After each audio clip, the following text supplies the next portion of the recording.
এই জিনিসটার ভিতরে এমন একটা জিনিস আছে যেটা বলা যায় মোটামুটি আমরা দেখার জন্য সবাই পাগল। আর দেরি করবো না, চলেন ঝটপট আনবক্সিং শুরু করা যাক। এইটা হইলো হলিল্যান্ডের লার্ক ম্যাক্স 2 ওয়্যারলেস মাইক্রোফোন। আর আমাদের কাছে এটা পাঠিয়েছে .visionbd.com থেকে, যারা কিনা হলিল্যান্ডের বাংলাদেশে প্রথম ডিস্ট্রিবিউটর। আচ্ছা, বক্স খুলতে আমরা প্রথমে একটা পাউচ পাচ্ছি।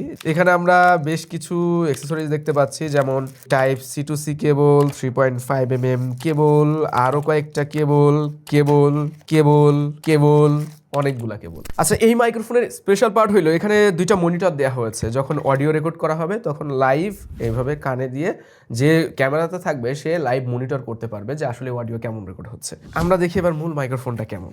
ও বেশ মোটা সোটা অ্যান্ড বড় সড়ো। এইটা হইলো সেই লার্ক ম্যাক্স 2 মাইক্রোফোন। দুইটা ট্রান্সমিটার, হাতের ভিতরে নিলে সফট একটা রাবার ফিল পাচ্ছি। এখানে একটা রিসিভার পাচ্ছি যেখানে আবার ডিসপ্লে রয়েছে, আর এটা টাচ সেন্সিটিভ। পাশে ক্রাউন হুইল দিছে এবং আরো একটা রিসিভার দিছে টাইপ সি। এবারে ট্রান্সমিটারের ক্লিপটা একেবারেই ভিন্ন করছে, মানে এটা জাস্ট ভিতরে দিয়ে এই আমরা উপরে যেটা ব্যবহার করছি এটা কিন্তু লার্ক M2S, আর এটা হলো ম্যাক্স 2। যাই হোক, আমরা ফুল রিভিউ খুব দ্রুত নিয়ে আসবো যখন এই মাইক্রোফোনটা নিয়ে আপনারা আরো বিস্তারিত জানতে পারবেন।